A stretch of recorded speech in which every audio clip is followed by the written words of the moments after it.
بسم الله الرحمن الرحيم. أولا إنا لله وإنا إليه راجعون. waxaan guud ahaan ummadda Soomaaliyeed aan uga tacsiyeynayaa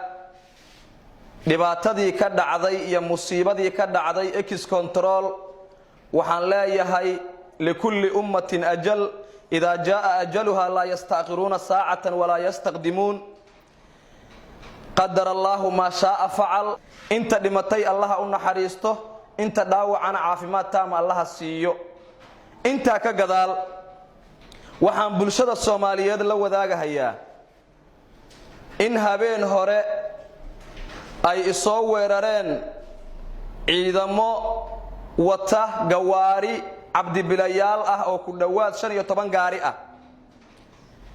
waxayna soo weerareen ilaa 5 guri oo ay deganaayeen qaraabadayda oo ay ugu maleynahayeen inaan ku jiro si uusan uga fashilmin mishinka marka ay damacsanaayeen.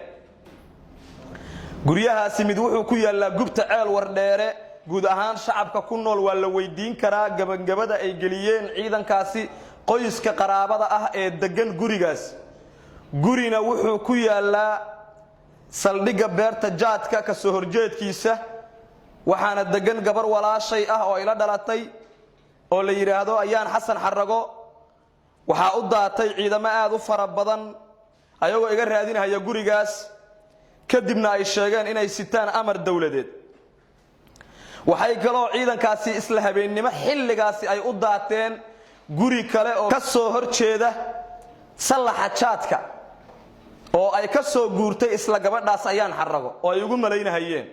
waxay kale ciidankaasi u daateen isla xilligaasi guri ku yaala baar caasho oo aan hal bil deganaa. waxay kaloo ciidankaasi isla habeenkaasi galeen cishihii marka ay tahay ilaa 4 hotel oo aan ku nasan jiray markii aan ka imaado safarada. intaasoo idil waxay ciidankaasi u marayeen in anigoo ah abwaan xaraga ay gacanta igu dhigaan ama ay dhibaateeyaan. haddaba anigu waxaan ku sugnaa markuu dhacayo falkaasi ciidamadaasi guryaha ay galeen guri ka mid ah ku jira. waxaan arkay anoo fadhiya xilliga salaatul leyl tukanaya gawaari aad u tiro badan oo lagu baakimay guriga iridiis iyo buuq. waan istaagay meel baqbaqahan ka fiiriyay, waan dareemay inay cabdibilayaal yihiin. 3 cabdibila ishayda qabatay oo ah cabdibilayaasha geeska kaga buufsan booliska. markii aan guriga ku soo laabtay waxaan kacshay gabar iyo waxa weeye wiil guriga deganaa oo aroos ku ahaa oo ila deganaa baan kiciye. waxaan iri ciidan baa banaanka taagan, ha furinina iri ilaa aan idin fasaxo.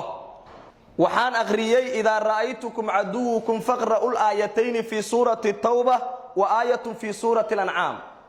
qul lan yusibana illa ma kataba Allahu lana huwa mawlana wa 'ala Allahi falyatawakkalul mu'minun. waxaan kaloo akhriyay laqad ja'akum rasulun min anfusikum 'azizun 'alayhi ma 'anittum harisun 'alaykum bil mu'minina ra'ufur rahim. فإن تولوا فقل حسبي الله لا إله إلا هو عليه توكلت وهو رب العرش العظيم. وحان كلو أغريي آيات كترت سورة الأنعام لا تدركه الأبصار وهو يدرك الأبصار وهو اللطيف الخبير. آيات أسمر كان أغريي بان وحان قالي داها دبر كيسة كتبان كدبر كيسة داها كيالا مركاسان أغريسان يدعوين اللهم أعني على عدوي إلهو إيغا كالمي عدوغان إسو ويرري وآنان أغين وحا أي دمعسان يهين وإسو قلين وي باربارين كل ميرول بي بارين وحا إيغو عجيب سنة مركي أي يراهدين أرماتشا دا صوفورة كفيرية أو أي يراهدين كوكالة ونكو نمبوران وين بو أهاي أرماتشا دا مقالي كرو إلهي قدرتيسا داها aan ku jiray askariga gacantu saa ugu soo qabtay anigoo banaanka inaan imaado kaliya ii dhibantay ba telefoonka u soo dhacay. markaasuu yiri taliye ninkii guriga kuma jiro. waa iga dareereen. waagu markuu beriyay ba waxa soo dhacay telefoonno aad u tiro badan. guri kasta inta laga soo wacay caaw ciidan baa noo soo daatay 9 saac iyo bar habeenimo. waa isku xilli waa la isqaybiyay. guri kastana waxa loo diray 3 cabdibilaal loo diray iyo ciidan aad u qalabaysan. waxa ay damacsanaayeen Allahu a'lam wa rasuuluhu. waagu markuu bariyay baan waxa la xiriiray laamaha ammaanka taliyaha saldhigga beerta qaadka Cali Yare ayaan si gooniya ula xiriiray oo nambarkiisa raadiyay wuxuuna ii sheegay in gurigaas walaashay ay ciidanka xala u daateen anigana la iga raadinayo muttafaq wey wuxuuna ii sheegay in dawladdu ay soo amartay nimanka baaritaan baan sameeyay waxa ii cadaatay in hadal aan meediyaha ka iri ay dawladdu ii haysato hadalkaasina waxa ii sheegay afar qofood aan been ka malaysanaynin hadalkaasi waxa uu yahay 12 dhalinyaro oo meeyda oo laga soo dajiyo garoonka aadan cadde oo la keenay xalane warkaas baan la wadaagay anigoo emotional ah oo ay iga maqan yihiin baadi nafeed oo walaalkay ilaa haddan aan gacanta ku haynin si loo helo walaalkay meydkiisa maadaama meeshaas la yiri meyd baa lagu xareeyay anigoon kala hayn dana kale ujeedo kale oo aan ku tiirsanayn siyaasiyiin oo aan ku tiirsanayn ahsaab oo aan kala jeedin qaran dumisnimo waxaan cadeynayaa hadalkaasi inaan u iri aad aragtid meydadka la keenay inay ku jiraan walaalka xaqiiq baan u qaatay markii la ii sheegay laakiin markii aan baaray waxa ii cadaatay hadalkaasi in afartan nin oo ii sheegta ma ahane qof kale uu sheegin waxaan marka ugu horeyso hortiina aan rabaa in aan ka cadeeyo hadalkaasi in uu yahay been abuur oo aan ku fududaaday soo gudbintiisa marka labaad waxaan rabaa inaan dawladda federaalka Soomaaliya aan ka siiyo raali gelin buuxda maadaama aan hadalkaas ku eedeeyay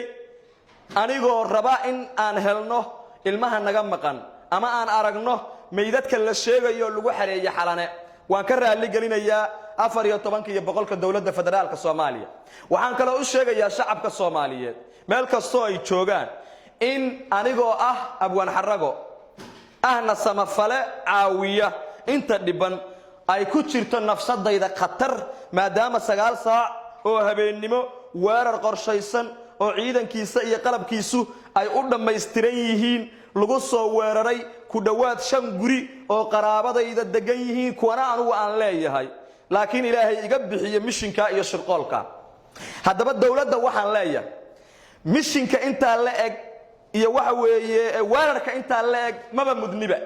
anigu sifo hadii dawladdu ay dacwad ii qabto la igu soo beegsadaan leeyahay waa inay CID-du u yeertaa sharci yaqaan baanahay garanaya waxa lagu eedeeyay iyo sida uga dabaalan karo waxa la rabay in dawladdu ay CID-da warqad iiga soo amarto CID-du ii yeerto oo aan imaado laygana munaaqishoodo waxa dawladdu ay ugu haysato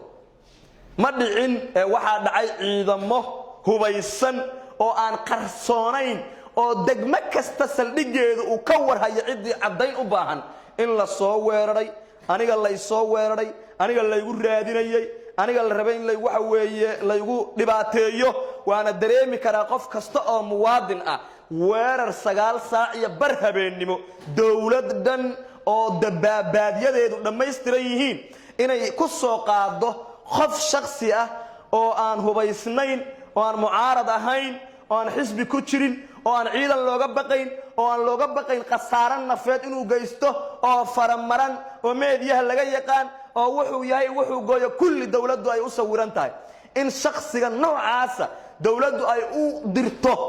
dabaabaadiyada iyo ciidanka inta leeg xilligaas aan marqaatina la helaynin hadii wax waliba ciidankaasi ay sameeyaan ay ciidan ii soo dirto waan cambaaraynaya mana ahan arrin sahlan qof kasto muwaadinana waxaan u sheegayaa in mishinkaasi ilaa hadda aan aaminsanahay inuu yahay mishin la rabay in la igu khaarajiyo balse anugu wali waxaan qabaa cudurdaar ah maadaama aan dawladda federaalka Soomaaliya ka raali geliyay hadalkii aan iri waxaan rabaa in dawladda federaalka Soomaaliya ay xorriyadaydii dib ii siiso waxa inta ku darahaya guud ahaan ummadda Soomaaliyeed gaar ahaan ummadaha caalamka guud ahaan qof kasta oo muslima baasha caalamka in allaala iyo inta jecel badqabkayga in dawladda federaalka Soomaaliya aan ka raali geliyay hadalkii ahaa meydad baa la keenay aan cadeeyay in uu yahay been abuur uuna qofka bini aadamka khaldami karo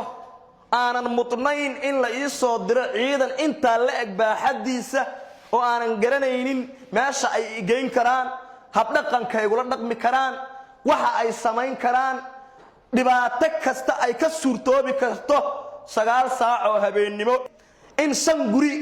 ay u daataan ciidankaas ayagoo aniga ay raadinayaan ma dareemi karo mana ogaan karo reasonka kalifi kara anigoo ah muwaadin dalkayga ku nool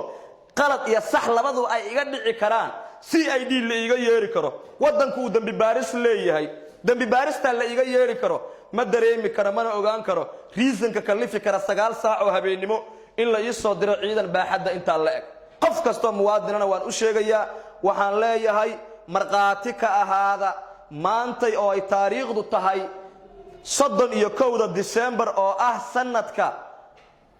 maalintii ugu dambeysay waxaan qirayaa in warkaasi uu noqday been abuur oo aanan kala jeedin dawlad dumi shacab kici mucaarad u shaqee dawlado kala shisheeye u shaqee aanan ugala jeedin bal aan ugala jeeday qaabkee ku heshaa walaalka meydkiisa sidee xalane meyd la geliyay aad ku arki kartaa warkaasna waxa ii sheegay 4 qofood oo aan aaminsanahay oo aan islaha been sheegi mahayaan ilaa hadeertaana aanan haynin 4 qofood qof ka baxsan oo warkaas sheegahaya ilaa hadeertaan aanan haynin baan cadeynayaa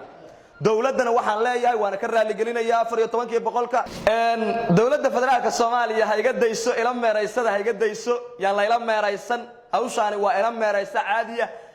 isla meeraysan mayno waxaan warbixin ka sugayaa CID-da hadii BK uu yiri waxa igu jiray oo kiyaala gariina annaka waaweyn baa igu jiray waan iska saarayaa waxaan dib uga codsanayaa dawladda inay siiso xorriyadeyda. Assalaamu calaykum waraxmatullaahi wabarakaatuh.